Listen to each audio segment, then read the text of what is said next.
Explicit content is found in this episode. Listener discretion is advised. Welcome back to the True Crime Fan Club podcast. I'm your host, Lainey. Like most true crime enthusiasts, you probably watched Mindhunter on Netflix. The show is about the birth of criminal psychology in the FBI and is based off the book of the same name, authored by famed FBI agent John Douglas. I was engrossed by the show and was even more intrigued by the man they dubbed the Shoe Fetish Slayer or the Lust Killer. Okay, on to the show.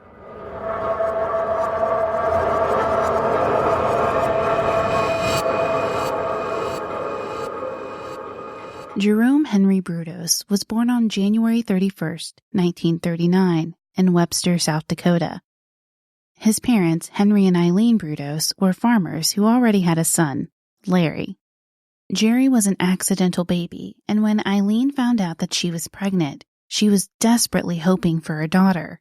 When Jerry was born, she was disappointed. Most parents are just happy to have a healthy child, but not Eileen. She made every effort to ensure Jerry knew he was not the child she prayed for.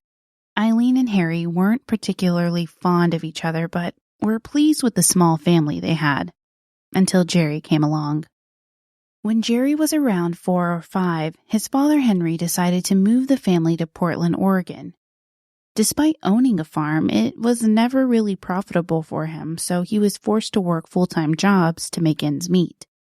The Great Depression only made matters worse at the farm. Henry had a nasty temper and frequent outbursts, which meant that he had trouble holding down a job. If he ever felt taken advantage of or offended, he would lash out. He didn't save these outbursts for strangers and coworkers. It always started at home. Jerry never found comfort in his mother. Everyone in that house knew she favored and loved Larry more. Henry remained mute on the issue and allowed his wife to treat their child however she saw fit. Jerry often played alone. He had a difficult time making friends and was very introverted. One day, when he was 5 years old, he came upon a junkyard while roaming the neighborhood. Wandering around the junkyard, kicking things around with his foot, Jerry was in his own little world.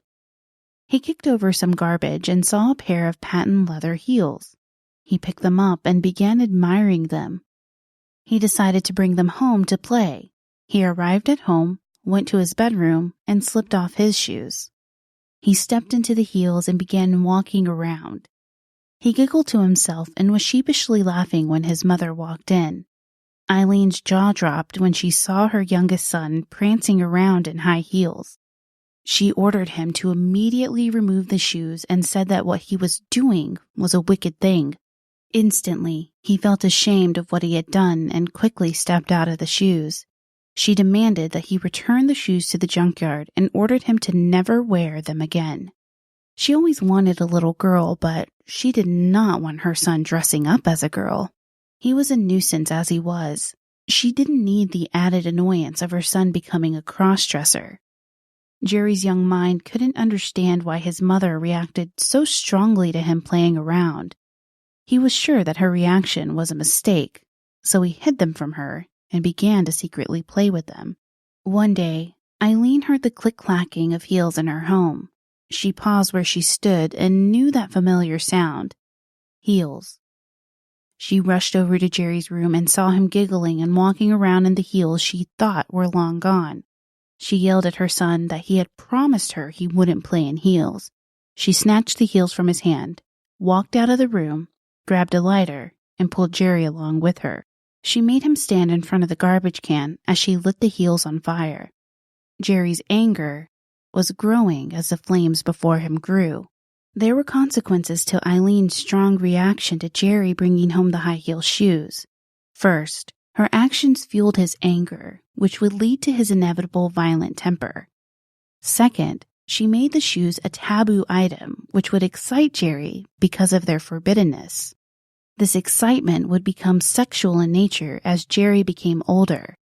Jerry would now come to associate sexual arousal with aggressiveness, and thus, a lust killer was born.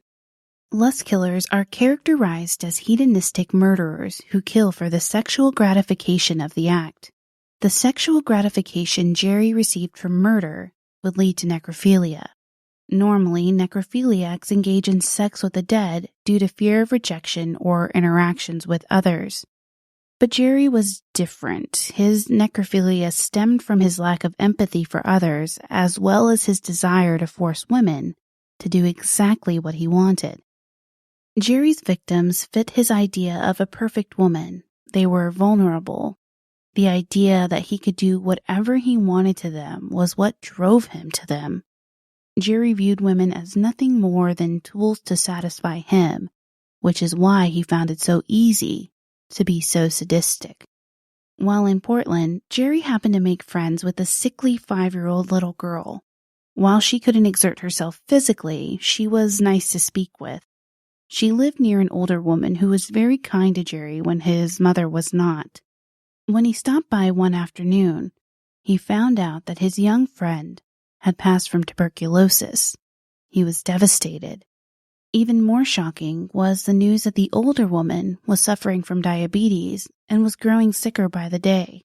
She no longer had the time or energy to sit with Jerry and just talk.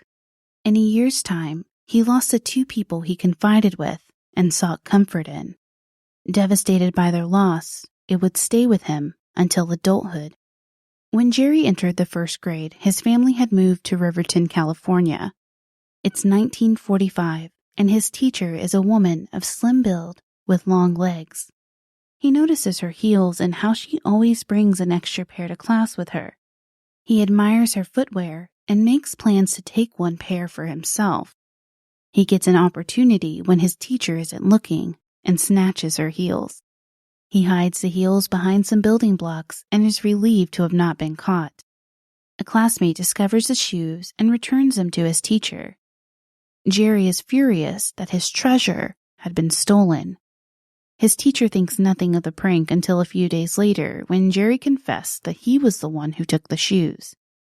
She scolded him for being dishonest about the prank and asked him why he wanted the shoes.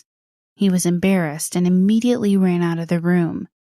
Jerry swore after that day that his teacher looked at him differently, as if she could never trust him.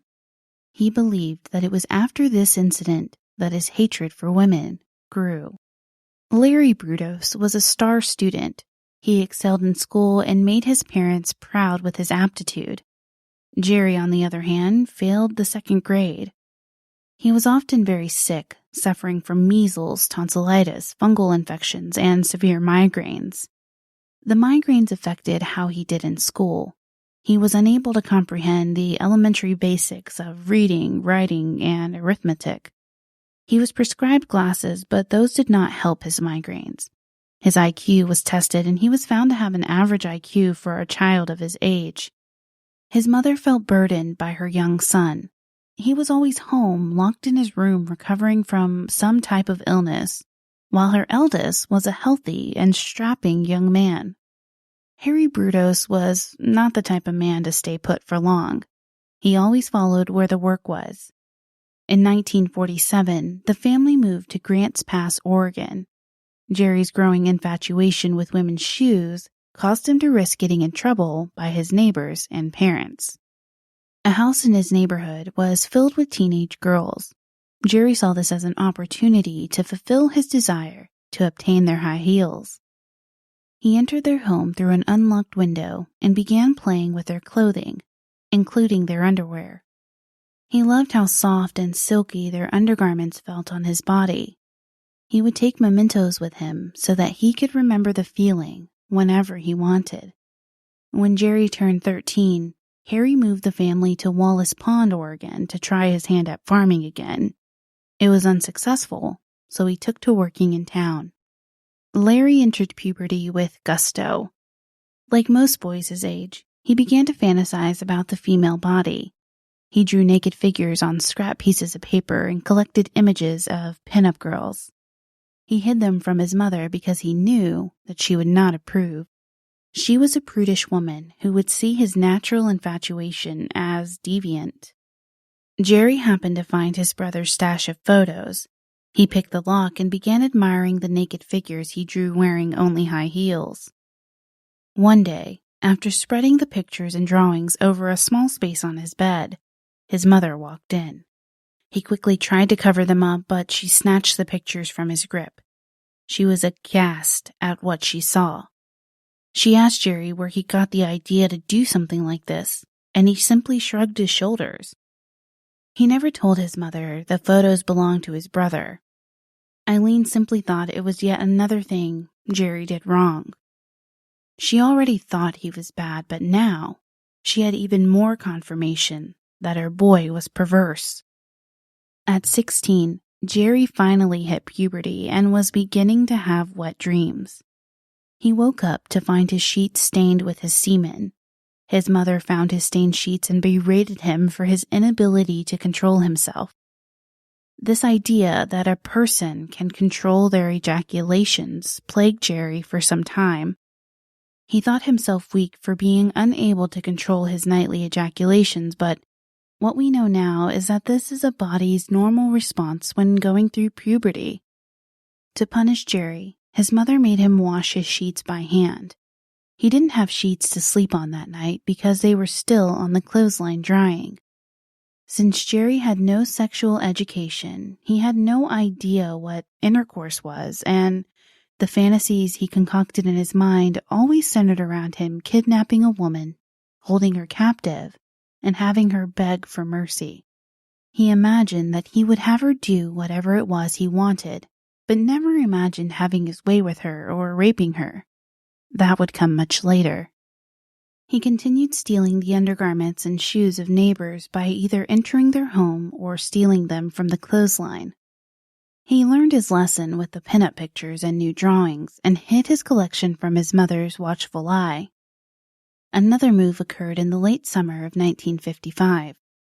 This time, the family moved to Corvallis, Oregon. He continued his habit of stealing clothes, but was now using the silky undergarments as a tool to assist in his masturbation. What is interesting to note is that he was never able to ejaculate when fondling himself. He was only able to ejaculate when he was asleep. His fantasies continued to evolve, and he was set on seeing a real female body. After stealing the clothes of an 18-year-old neighbor, Jerry approached her with a tall tale. He told her that he knew some items had been stolen from her, and that he could help get them back. Unconvinced, the girl initially refused his assistance. Jerry then told her that he was working undercover with the police, who thought he would make the perfect undercover officer. She acquiesced and agreed to meet him at his home. The girl arrived and knocked on the Brudos' door. Jerry called up from the top of the stairs, inviting her in. The house was dimly lit, and she made her way upstairs. When she reached his bedroom, a masked man with a knife lunged towards her. He demanded she remove her clothing. She began to cry, frightened over what was occurring. She did as she was told, removing the clothing while Jerry had a knife to her throat. He pulled a camera out and began to order her into different poses. When he was done, he walked out of the room and out of the house. Jerry removed the mask, discarded the knife and camera, and came back up to the porch. When the girl had dressed and made her way downstairs, she ran into him and noticed he was breathing heavily. He asked if she was okay and that he was out in the barn when someone came from behind and locked him in. He asked if she had seen anyone around. She shook her head no and ran back home. He thought he had fooled her because he never was contacted by the police. The girl, however, knew that it was Jerry the entire time. She was afraid that if he found out she told the police about his attack, that he would do something worse to her. Jerry hadn't even gotten pleasure from the actual act until after he developed the pictures. He started masturbating with the girl's stolen clothing while looking at her photos. Eventually, after so much handling by Jerry, the photos became worn and they were no longer turning him on as they once had. He was on the prowl for another captive female. In April 1956, he pulled up next to a 17-year-old girl who was walking alongside the road. He asked if she wanted a ride, and she thought he seemed unassuming since he looked like a large, acne-ridden oaf. She accepted his ride and was immediately confronted with his odd behavior. Jerry was talking to her, stroking the back of her neck as if they were together. She edged closer to the passenger side door, trying to put as much distance between them. She noticed that Jerry was driving off the main roads and going through back country roads. Her stomach dropped as they pulled up to an abandoned farmhouse. It was complete darkness, no one around for miles. She knew no one would hear her if she screamed. In an instant, the large oaf was dragging her from her hair out of the car. He punched her in the face and chest, ordering her to strip for him. She tried kicking him off, but he was large and overpowering. She screamed louder and louder, praying someone would hear her. Just then, he punched her square in the nose, breaking it. He was tearing at her clothing, demanding she disrobe. He wanted to see her body. He had to see her body. Then, a saving grace. A couple from down the road happened to drive by and pulled up behind Jerry's car. The man got out and rushed to the scene. Jerry tried to play it off, assisting the girl up, saying she fell out of the car and was just frightened by the experience. Then he quickly changed the story when he realized they weren't buying it. He said he happened upon the girl as she was being attacked and the attacker ran into the fields. They insisted that he return with them to their home so they could contact the police. The girl rushed into their car, her face swelling from the beating she just endured. When the state police arrived, Jerry admitted that he was the one who beat the young woman. He said he just wanted to scare her into taking pictures and that his temper overpowered him when she refused. He had never done something like this before, which was a lie. When officers checked his car, they found his camera equipment and knew this incident didn't occur on accident. It was Jerry's plan, all along. He was escorted home, where officers searched his room and found the stash of undergarments, pictures, and cameras. He was arrested for assault and battery. The Polk County Juvenile Department began an investigation into his conduct. His mother was horrified and angered, while his father was completely taken aback by his son's crimes. The 18-year-old girl whom Jerry previously assaulted came forward and confirmed that Jerry had been her attacker that summer evening in 1955.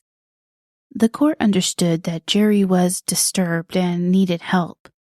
He was sent to the Oregon State Hospital to be evaluated and treated for a possible mental illness. His mother couldn't believe that any son of hers would be mental. No one in her family ever experienced mental illness. The psychiatrists and staff that he interacted with said he was shy and dejected. They didn't believe him to be suicidal, homicidal, or even having destructive urges. They initially diagnosed him with adjustment reaction of adolescence, with sexual deviation and fetishism. He was permitted to leave the hospital to attend high school. Jerry, to his teachers and classmates, was a forgettable person. He made no impression on them. When he returned to the hospital in the afternoons, he confessed his urges to psychiatrists, like how he secretly fantasized about shoes or the girls in his school naked.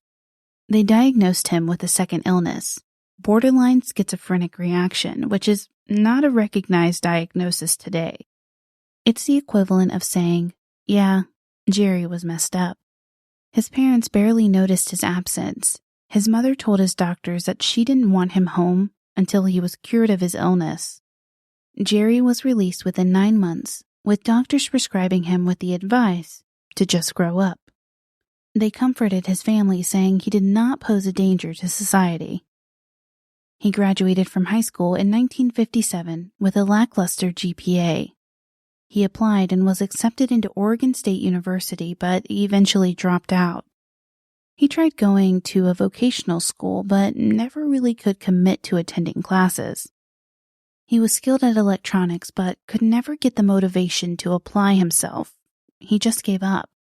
Jerry did what most boys his age did when they couldn't make it at university. He decided to enlist in the Army in 1959. He attended basic training in Fort Gordon, Georgia. He wanted to focus on electronics and communications, which made him an excellent candidate for the Signal Corps. The U.S. Army Signal Corps develops, tests, and manages communications and information systems for the armed forces. He only advanced to an E2, which is the second lowest rank in the Army. By now, Jerry was 20 and on his own for the first time, but he never grew out of his fantasies as his psychiatrist suggested he would. Jerry was beginning to have dreams that a Korean woman was sneaking into the barracks and fondling him. He would get so angry at her intrusion that he would beat her to death. Jerry thought the dreams were real and wondered why nobody in his barracks confronted him about the ruckus he was creating almost every night. He was beginning to worry that his fantasies were alluding to deadly intentions. He sought the counsel of the Army chaplain.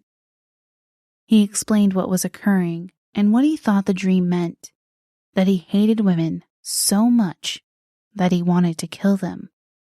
The chaplain rightfully recommended that he speak to Captain Theodore J. Barry, who was the staff psychiatrist. Captain Barry believed that Jerry's malicious fantasies and bizarre dreams made him unfit for duty. He recommended to leadership that Jerry be discharged under Army Regulation 635-208. The regulation is for a person who is discharged because of repeated conduct of an unfit, discreditable nature. This type of discharge makes it difficult for a person to re-enlist again. Jerry was really confused by this action as he saw the dreams as minor. He returned to Corvallis and returned to his parents' home. When Larry came home from college, Jerry was kicked out of the room in the house and moved to the shed. His father and brother could see that after all these years of mistreatment, that his mother was never going to do right by him. He brushed them off and decided to avoid his family as much as possible. After so many years without attacking someone or stealing clothes, Jerry needed a fix. One night, he was out running errands in Salem, Oregon, when he noticed a pretty young woman walking alone on the street. He noticed that she was wearing a striking red outfit. He followed her softly down the sidewalk, careful not to bring attention to himself. She was completely oblivious to his presence until she walked into the entrance of her apartment building. She finally heard the footsteps that had been following her for some time. When she turned around to see who was behind her, she was greeted with sweaty hands around her neck. She tried to release Jerry's grip from her neck, but her oxygen was stifled. He brought her down to the ground. As she lay unconscious on the floor, he looked her up and down. He stole her shoes and left her there to wake up in confusion and fear. He took his treasures to his shack and slept with them. He was satisfied for now. In 1960, his dream of obtaining a Federal Communications Commission's license was finally realized. He was now able to operate a device on the General Mobile radio service. He began a job as an operating engineer at a local radio station in Corvallis. For Jerry, this was a huge accomplishment. He was able to interact positively with his coworkers, who somewhat enjoyed his company. Jerry was still a virgin, but had this dream of driving around town with a lady by his side. He was fixing up a car for this very reason. In January of 1962, a 22-year-old Jerry is introduced to 17-year-old Darcy Metzler. Darcy was a dark-haired girl who was very quiet and shy. She had a subtle beauty and was itching to get out from under her strict parents' thumb. She was not impressed by Jerry and initially did not like him, but was friendly and cordial towards him. He liked that she laughed at his jokes and was impressed by his job. To Darcy, Jerry seemed to exude a confidence she couldn't muster in herself. She liked that Jerry was polite to her, opening doors for her and gifting her with small tokens of affection. She was rebelling against her parents, so when they disapproved of the courtship, Darcy was set on continuing a relationship with him. She thought that marrying Jerry would be her ticket to freedom. Jerry and Darcy decided the only way their union would be given the green light was when Darcy became pregnant. They actively began having unprotected sex, and within weeks, Darcy was pregnant. 6 weeks after finding out that she was pregnant, she and Jerry wed. Jerry was very possessive over his new wife, and Darcy's young mind likened this possessiveness to intense protection, which made her feel safe. The couple welcomed their first child, Megan Brudos, in 1962. The young Brudos family moved a lot through the next 3 years because Jerry had difficulty holding down stable employment.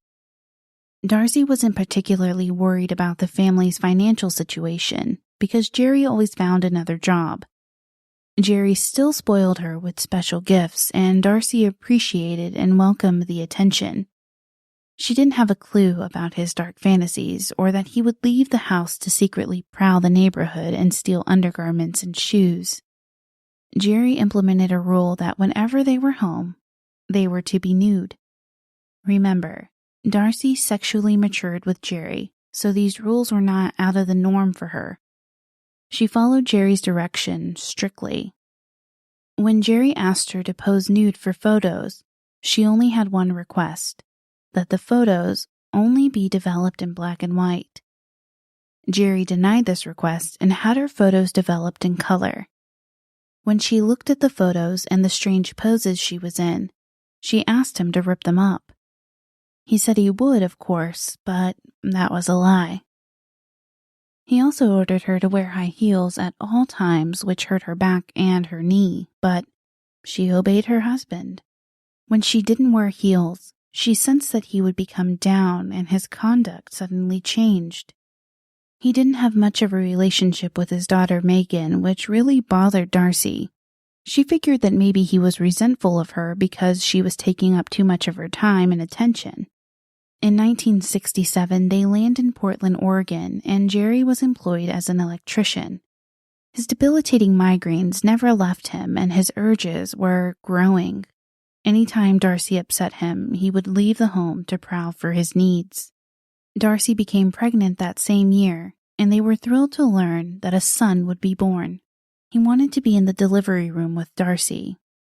This son being born to him was so important because he saw it as an opportunity to be the father he never had. When she went into labor, he was denied entrance into her room. He was solemn and depressed over this.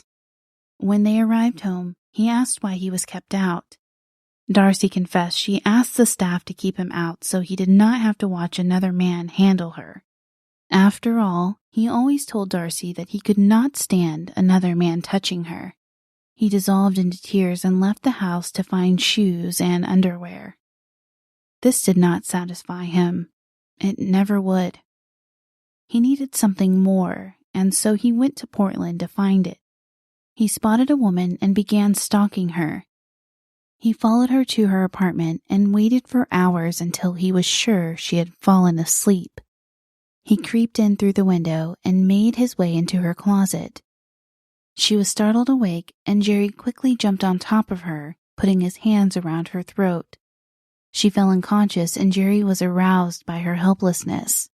He raped her, stole her shoes, and left. This erased the pain of missing his son's birth. A few days after committing the rape of the young woman in Portland, he was electrocuted at work. He was left dazed but never saw any medical attention for the shock and burns he suffered. When he returned home, he was an active and present parent with their son Jason, but still ignored his daughter Megan. Darcy cautioned the children to be quiet as much as possible whenever they were home because of his worsening migraines and eventual blackouts. She urged Jerry to go to the doctor because the migraine seemed to worsen after the electrocution incident. He refused, and eventually, Jerry lost his job and the family picked up and moved to Salem. Darcy was happier in Salem. She had friends she could visit, but was growing unhappy in her marriage. Jerry could tell something changed in his wife, and it devastated him. She would never admit that she had grown repulsed by his touch, but it was obvious to Jerry. Jerry had a difficult time finding a job this time around. The injuries from the electrocution incident were impeding his ability to work for long periods of time. Because he was moping around the house so much, he began putting on weight. One night, Darcy commented on his weight. He didn't respond and disappeared into their bedroom for some time. When he emerged, he was wearing a bra, girdle, stockings, garter belt, and black high heels. Darcy, confused, let out a nervous laugh. It wasn't the reaction he was hoping for, so he left the room and emerged dressed in his regular clothing. Jerry's escalating behavior was concerning to his wife, but she thought the best method for dealing with it was out of sight, out of mind. Soon, it wouldn't be so easy to ignore.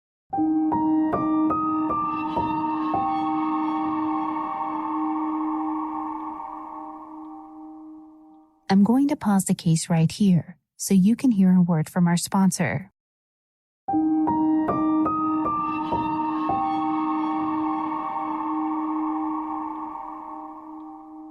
Linda Case Lawson was a saleswoman.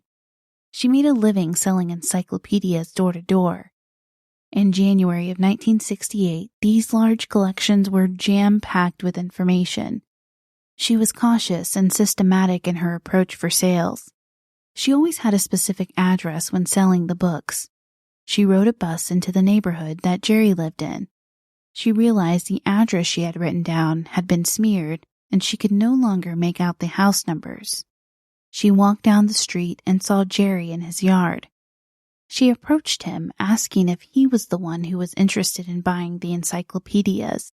Jerry, recognizing the opportunity before him, said that he was indeed the person that was interested. He told her he didn't want to bother his family, who was upstairs, so they could talk about the books in his basement. Linda followed him down the basement steps, telling him that his children would be enthralled by all of the information found in the books. Jerry said that was why he was interested in purchasing, but still wanted to talk price with her. He pulled out a stool for her to sit on. She sat, and he walked behind her and grabbed a 2x4 board. He slammed it into the back of her head. She instantly fell off the stool and was unconscious. He turned her over and strangled her until she died. He undressed her and pulled garments out from his hidden stash. He began to dress her like a young girl plays with a paper doll, changing her clothes and shoes while taking pictures of her in various poses. He went upstairs to have dinner with his family. When he finished, he returned to the basement. He masturbated over Linda's body and decided that he needed a memento of this rather important occasion. He grabbed a hacksaw and cut off her left foot, placed it into her high heel, and stashed it in the freezer.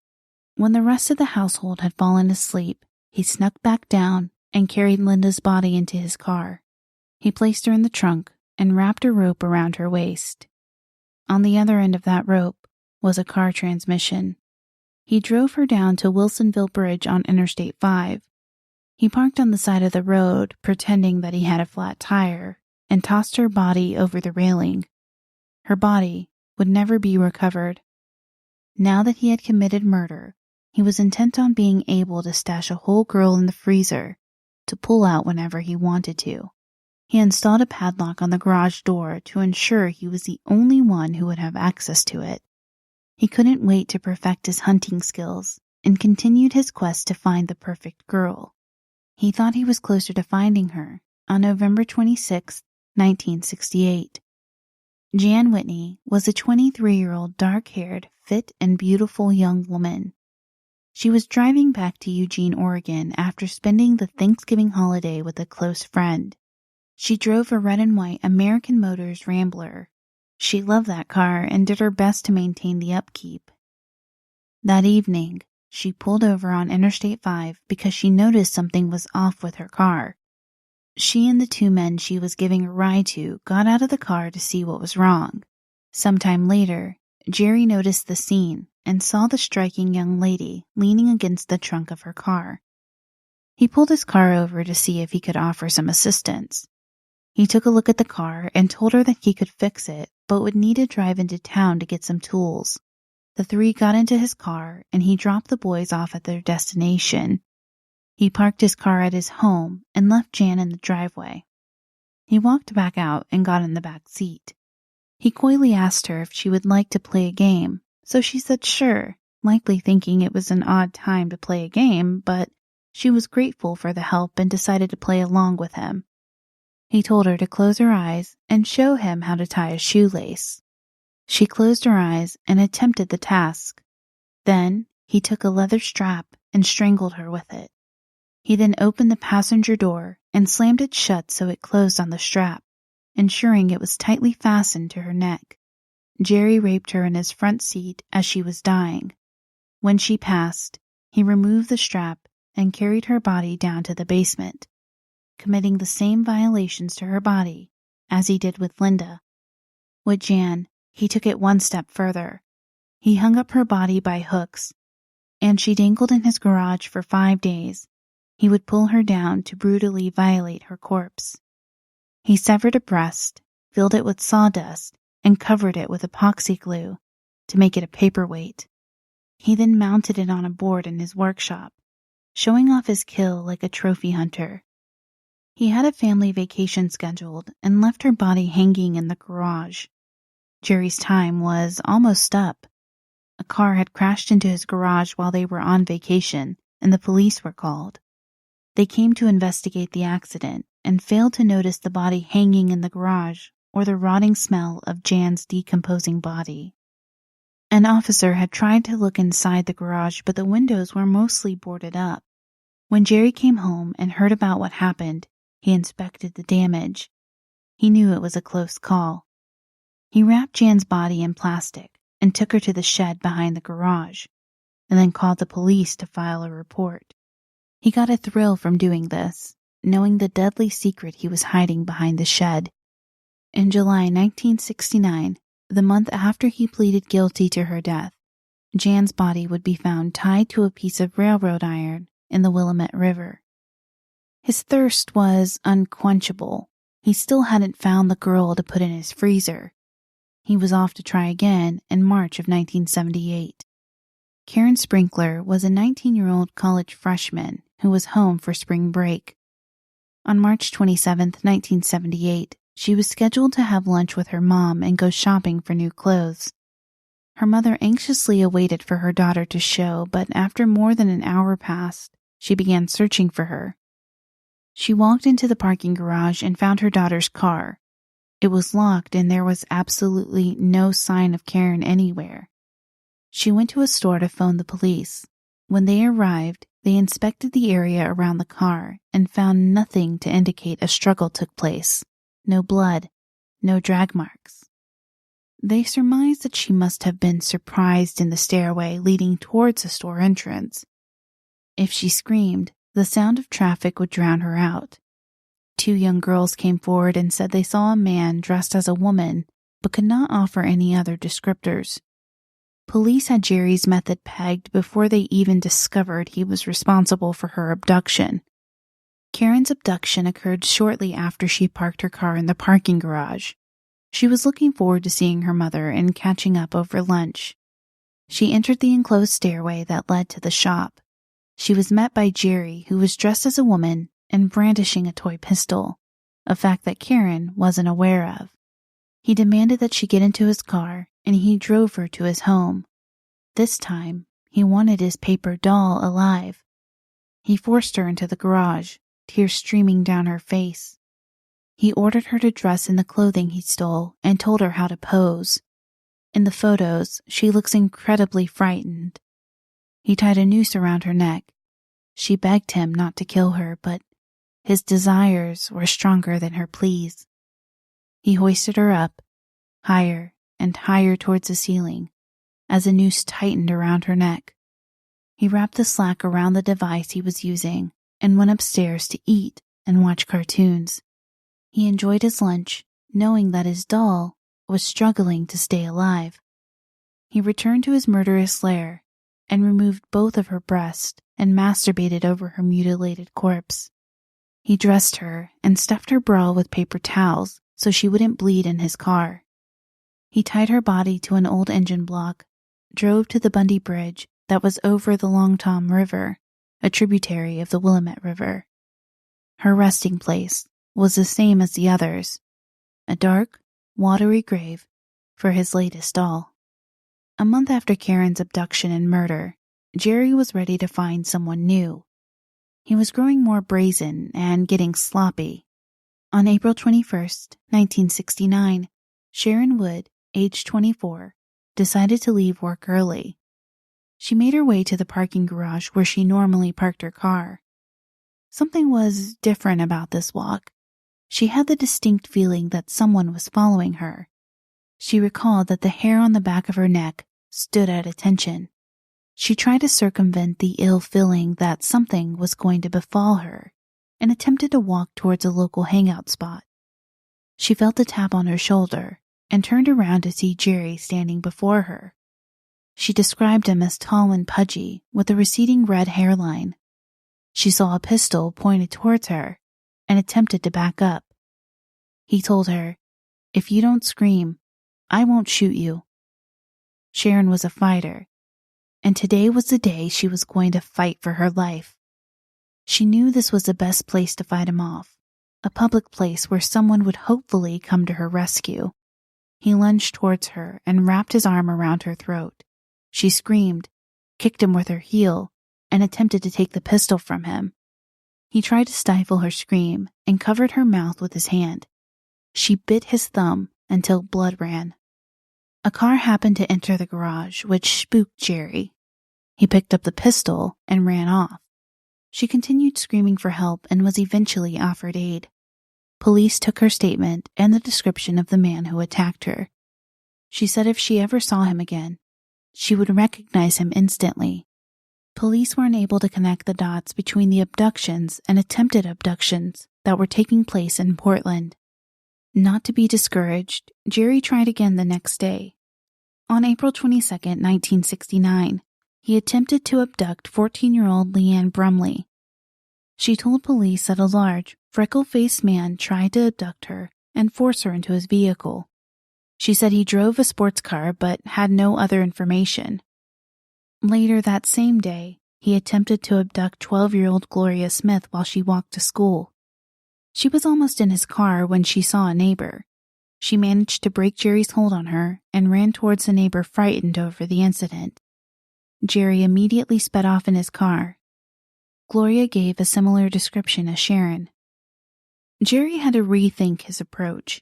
He needed to put his potential victims at ease. He needed to appear as someone who could be trusted. He stopped by the store to pick up a fake police badge. On April 23, 1969, 22-year-old Linda Saley was out shopping at the local mall for her boyfriend's upcoming birthday. She found some really great items and couldn't wait to see his face when he opened her gifts. She was a very thoughtful girlfriend who took great care in selecting gifts she was sure he would like. Around 5:30 p.m., she made her way to her car parked in the garage nearby. She was rushing since it was beginning to rain. She was approached by Jerry, who flashed his badge. He said that she was going to have to come with him downtown to be questioned about shoplifting from the store she visited. Linda reluctantly agreed, asking if it was going to take long because her boyfriend was expecting her to return home by 7 p.m. Jerry assured her it wouldn't take long. They just had to clear her.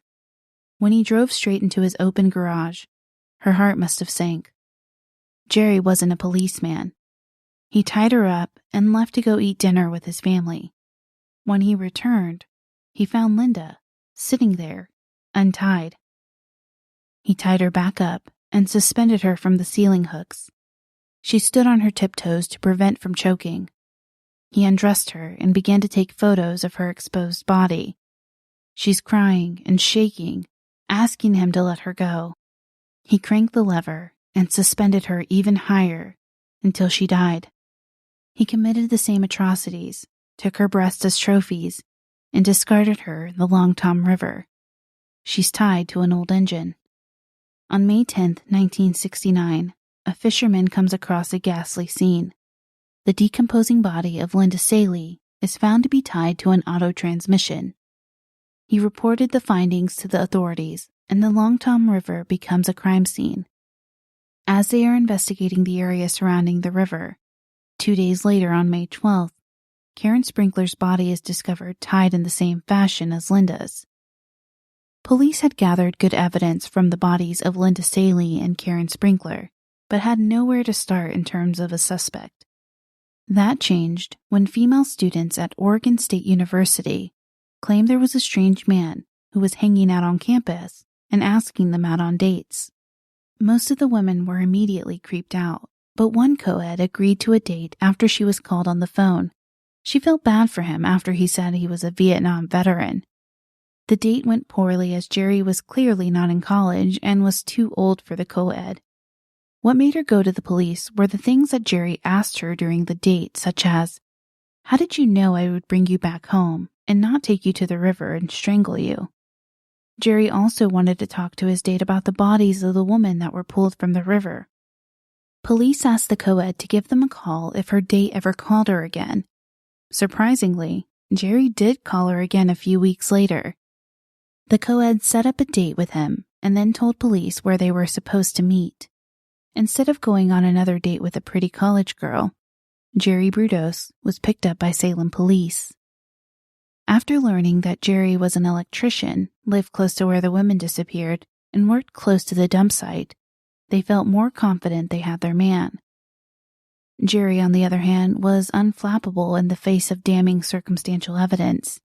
He kept that calm demeanor while the police stopped by his home on May 26, 1969. While at Jerry's home, police noticed knots similar to the ones found on the rope used to bind the women. They also saw wire that looked like the same wire used to attach the bodies to the car parts that weighed them down. Jerry, cocky as ever, told police they were welcome to take samples of the rope they found. After police left his home, Jerry called defense attorney Dale Drake to ask for his advice. Dale told Jerry that if he was guilty, he should not let officers search his home. Well, it was already too late for that. Dale also let Jerry know that if he needed representation, he would be his lawyer. Jerry would soon need Dale's services. A crime lab was able to match the cuts in the wire to the wire found on the bodies. They were also able to match the rope they took from Jerry's home to the rope found on the bodies. Police immediately put Jerry under surveillance to make sure he wouldn't run. They also got a warrant to search Jerry's car. The car would prove to be unfruitful as it was soaking wet inside due to a recent wash. What sealed Jerry's fate was 12-year-old Gloria Smith, the girl that Jerry tried to abduct. She picked Jerry out of a photo lineup and told police that that was the man who tried to take her. Police caught up with Jerry on May 30th, 1969. They found him in the car with Darcy as they were trying to flee to Canada. They found suitcases and a gun in the car. Jerry called Dale when he arrived at the police station. Dale advised Jerry to remain silent. However, it only took a little bit of questioning from detectives before Jerry began to talk. He told them everything. Once he started talking, Jerry couldn't stop himself. It took 3 days for Jerry to tell investigators everything from how he committed the crimes to his fetishes for shoes and ladies' underwear, and to his difficult childhood. Jerry thought that investigators would take pity on him if they knew how his mother treated him. He was wrong. The detectives he spoke to were absolutely disgusted by Jerry's complete lack of remorse for his victims. At one point, he compared one of the victims to a candy wrapper. Garbage that he doesn't bother thinking about. On January 1st, 1969, after learning his house was going to be searched again, Jerry called his wife and ordered her to destroy evidence. He was banking on his meek, docile wife to get rid of anything that could directly tie him to the crimes. Whether she was scared of breaking the law or no longer willing to go along with her abusive husband's wishes, Darcy only destroyed a few photos but left the lion's share of the evidence untouched. Police found Jerry's photos, the ones he took of his victims. Some were alive, some were dead. All were posed in ways to fulfill Jerry's perverse desires. The most incriminating photo was of Jan Whitney. Jerry took a picture of a mirror that was pointed towards Jan's crotch. Jerry was so distracted by the angle of his photograph that he didn't realize you could see his face clearly in the mirror. Police also found the breasts that Jerry had attempted to turn into paperweights. 3 days after he asked his wife to destroy evidence, Jerry Brudos was indicted for the murder of Karen Sprinker. He entered a plea of not guilty due to insanity. Due to the evidence and Jerry's confession, his lawyer thought this was the only way he could get his client to avoid jail time. He was ordered by the judge to undergo psychiatric evaluation. 7 different psychiatrists were tasked with evaluating Jerry. Jerry assumed that he would be able to manipulate the psychiatrists just like he did when he was younger. He told them about his childhood, how his mother treated him horribly and his father and brother were complicit in the abuse. He also told them about the electrocution accident he had at work in 1967 and the subsequent migraines. Jerry did everything he could to explain away his behavior and gave many reasons for why he should not have been held accountable. The psychiatrists didn't buy it. All 7 of them diagnosed Jerry with antisocial personality disorder and deviant behavior. They also agreed that he knew right from wrong, as evident by the fact that he tried to hide the bodies, as well as other evidence of his crimes. He was a danger to society that had no chance of rehabilitation. Based on the fact that he was deemed sane at the time of the crimes, on June 27, 1969, Jerry Brudos changed his plea to guilty on 3 murder charges. This was the only way that Jerry could hope to get out of prison again. However, the judge gave him 3 life sentences to run consecutively. As a part of his plea deal, Jerry had to admit to his crimes and tell the court what he did with each woman. He detailed his crimes with the same passion as if he was reading a grocery list. Jerry did not adapt well to prison life. On New Year's Day in 1970, he was treated in the prison infirmary for rectal bleeding. According to prison documents, Jerry was suffering from either hemorrhoids or something else labeled as other. There's a good chance the other injury was a result of rape. In 1978, Jerry was attacked by fellow prisoner Daniel Jones, who stabbed him in the back and hand. He survived the attack, and no motive was ever revealed. One thing Jerry did enjoy about prison life were the endless amounts of shoe catalogs he collected. They would be lingering proof that Jerry never rehabilitated, no matter what he would say to the contrary at his parole hearings. Jerry would have his first parole hearing in 1995. The parole board deemed that Jerry would never go free due to his lack of remorse and refusal to take responsibility for his actions. However, because of Oregon law, a panel would have to be put together every 2 years. The panel was not a parole hearing. Rather, they would determine whether or not Jerry would be granted a hearing. Jerry, along with any victims or their families, would state their case to the panel. At every hearing, the panel would deny Jerry the right to go in front of the parole board. Jerry, however clever he thought himself to be, was never able to give the panel what they wanted: proof of rehabilitation and remorse. The last time Jerry was in front of the panel was in August 2005. He told the panel that he was a changed man and had no interest in killing again. He claimed to have walked away from a prison fight, something he never would have done in his younger days. He refused, however, to answer any questions about his killings, claiming that if the information went public, then he would have a target on his back while in prison. Jerry also went on to talk about the 2 college degrees he obtained while he was locked up, one in general sciences and one in counseling. He was working on his master's in counseling. He also begged for release due to his recent bout with colon cancer. None of this would sway the panel, and he was denied for the last time. On March 28, 2006, Jerry Brudos was found dead in his bed at 5:10 in the morning. It was determined he died due to liver cancer. He was 67 years old. Jerry's death would not bring the solace his victims' families longed for. Cindy Elliott was 18 years old when Jerry killed her older sister, Jan Whitney. Upon hearing about his death, Cindy said, As soon as I heard he was dead, I started crying, and it was not for him. It was for our family. He put our family through hell. I'm assuming he's destroyed many lives, and I don't think any family ever recovers. You're never really the same. Okay, fan club members, as I conclude this episode, my one question to you is, how will you sleep tonight? Thank you again to our sponsor, Swap.com, the world's largest online consignment and thrift store. Be sure to visit Swap.com to discover your next great outfit. If you want to take advantage of our special offer code to receive 40% off your first order, plus free shipping, use promo code TCFC40 at checkout. Thank you for listening. If you enjoyed this episode, please be sure to subscribe, rate, and leave us a positive review on Apple Podcasts or your podcast app of choice. It really does help us out. You can find us on most social media platforms, Twitter at TCFCPod, Facebook.com/TCFC Podcast. You can also find us on Instagram, TCFC_podcast. And of course, our website is truecrimefanclub.com. If you have an episode request or general suggestion, send us an email, tcfcpod@gmail.com. Custom music for the show was provided by We Talk of Dreams, who created custom music just for us.